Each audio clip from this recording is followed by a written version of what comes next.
大家好，我是雾秋。做一款第一人称射击游戏大概需要多少时间呢？我之前呢，因为兴趣，我自己做过一段时间游戏开发，从虚幻4到虚幻5，这个整个过程我还是比较了解的。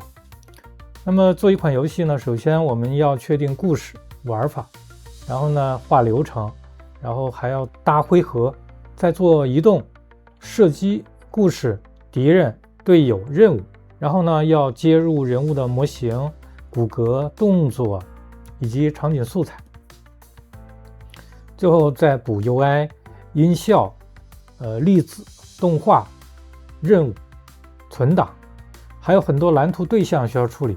比如说一颗子弹，我们要为子弹做好碰撞盒子，包括它的伤害值，包括它的射击方向的向量强度，最后测试核性能优化，打包。就算你只做一个非常垂直的 FPS 的切片，如果你不去自己独立建模型，而是使用大量的素材，一个人全职开发通常也需要以月为单位去计算。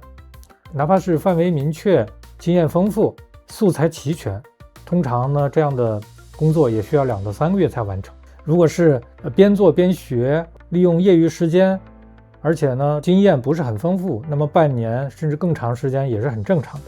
因为游戏它不是一项功能，它是代码、美术、音乐、声效、故事、关卡和体验同一时间全部 OK， 全部成立的情况下，这样才是一个真正的游戏。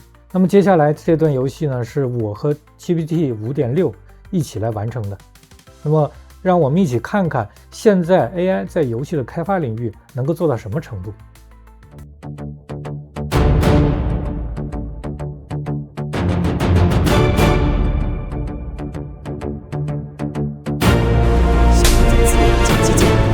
用他们，看见他们了，从两边包围，压制他们，完全是我的。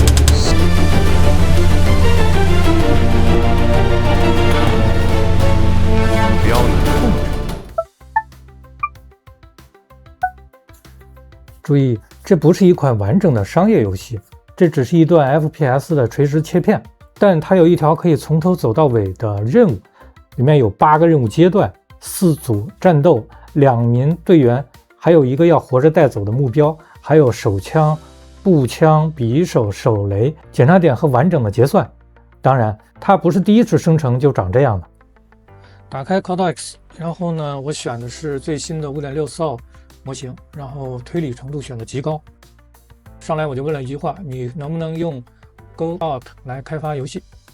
然后他说行，没问题。然后我说做一个 3D 游戏 ，Call of Duty 的类型就是 COD 使命召唤，玩过游戏的应该都知道。这个时候呢，他就开始向我来询问我的需求，他给了很多选择题。那这里呢，我绝大多数时候都是按照他的推荐来做选择。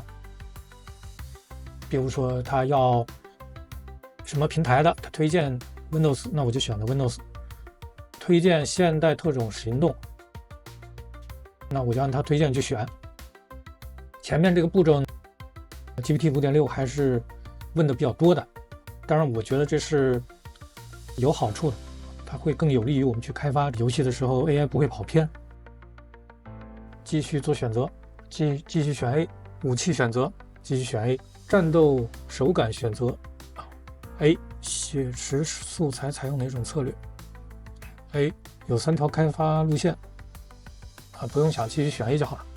好，到这儿呢，基本上我们的选择题也做完了，然后这个时候Codex 就开始自己在往后工作了这里我就快进一下，很快我们就得到了这个版本。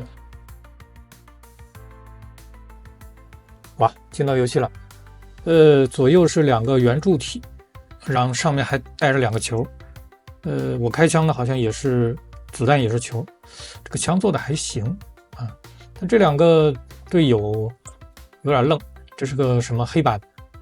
上面写着早期大门。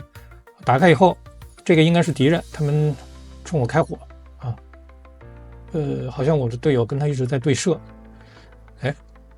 这个黄的为什么打不死？走过去看是高价值目标，它怎么长得跟敌人一个色儿？我们躲在墙后面射击啊，这个桶倒地的效果还可以啊，看起来好像很真实。这个很快就有了战斗的紧张感啊，射击的时候墙上呢也会有一些光影效果啊，地上可以看见我们的光影效果，然后用瞄准器可以射击我们的敌人。这个敌人看不见我吗？他好像是在一定范围内才会往前冲。这个来回晃，这是自动刷怪啊！怎么刚走过来自动刷新的吗？现在已经都干掉了。这个版本吧，有那么点意思了。没有声音，没有人物啊，就是几个立方体战斗啊，那这个肯定是不行的啊，继续提要求。开发完第一个版本，这时候呢，我正好是需要换机器，就是把我的 Cortex 挪到另外一台机器上，所以我让 1.0 版本的写了一个详细的交接文档。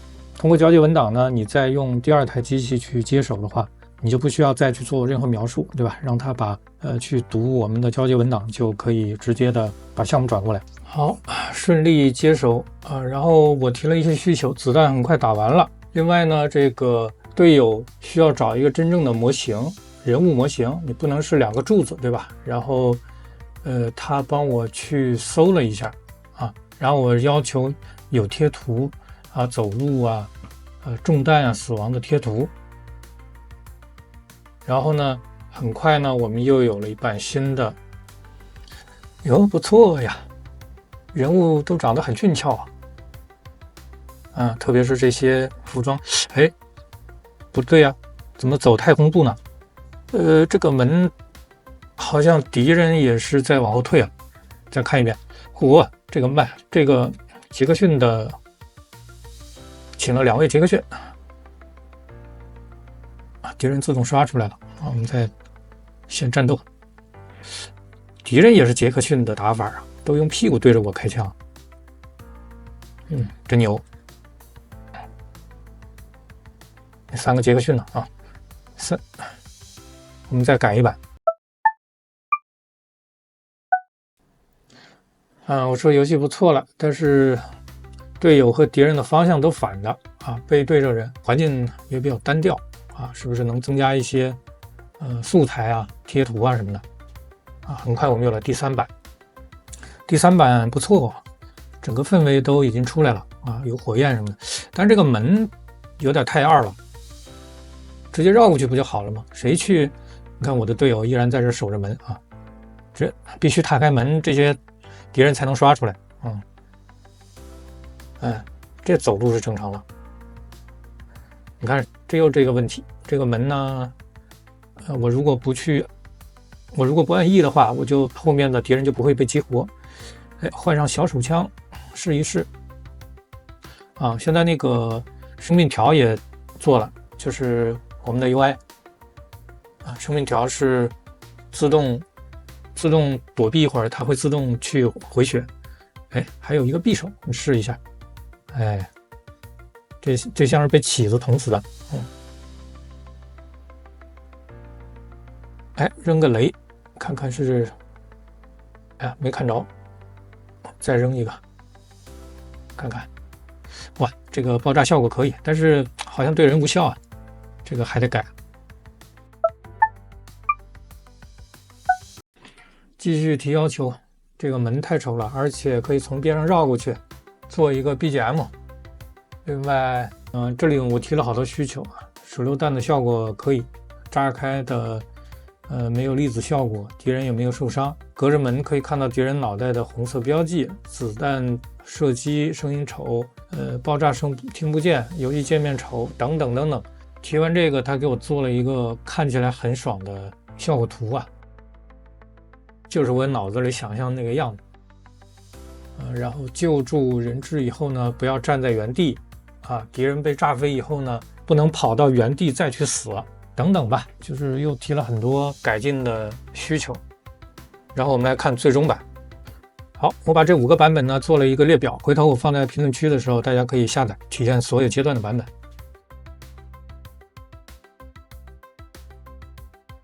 阿尔法小队大家看这个在室内已待命，经出现了很不错的效果。自动门进入港区，目标必须活着带走。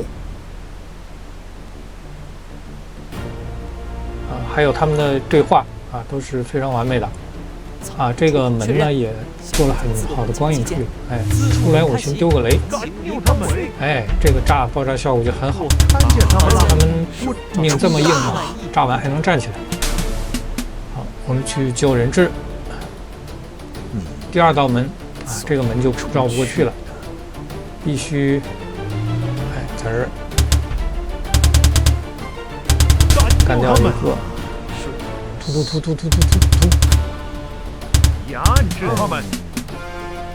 哇，这个比较猛烈，前面还有爆炸的声音。我远远的去射击，好像这个敌人是有这个问题，就是你离得特别远的话，他不会过来攻击你。这个墙上的弹坑也还是不错的。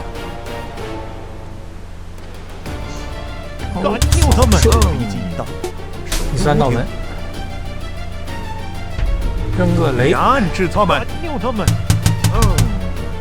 最后一个应该是被炸飞了一半血。好，搞定。天上直升机是个摆设。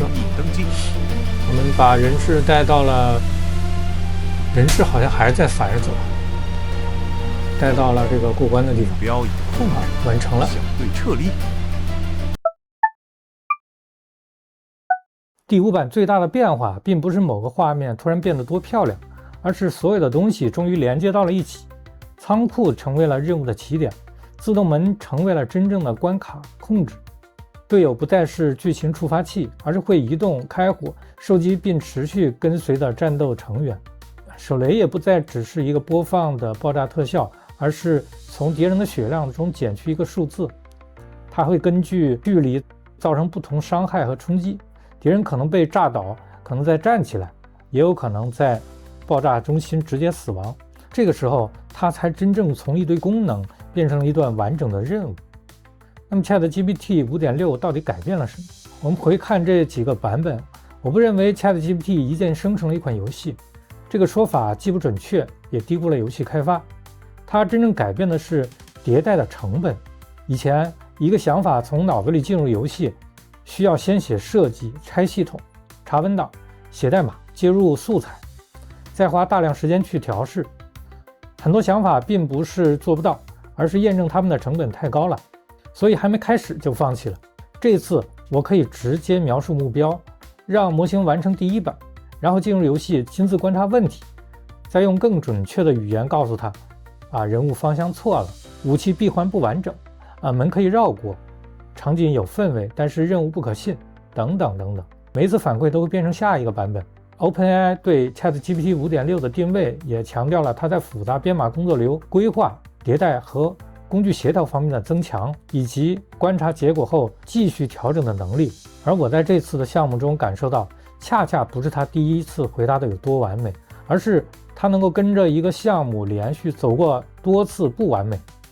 未来一个人做出一段完整的游戏的成本一定会持续降低。个人开发者可能会拥有自己的 AI 程序、AI 美术、AI 动画、AI 音频和 AI 测试。一个人也可以像一个很小的工作室，但这并不意味着游戏会自动变得更好。当所有人都能够快速做出可运行的东西，真正稀缺的反而会变成有趣的想法、清晰的表达、独特的审美，以及把一个项目从第1版耐心推到第5版、第 N 版的能力。ChatGPT 5.6 并没有替我完成黑羽行动，它做的是把每一次尝试的版本降低到我愿意花时间继续尝试，从原著到人物，从能跑到能玩，从一场枪战到一场任务。也许这才是现阶段 AI 对游戏开发最重要的改变，不是一条提示词直接生成未来，而是让我们能够更快抵达下一个版本。好，咱们今天的内容就到这儿，感谢大家的收看，我是雾修，我们下期继续折腾。啦啦啦啦。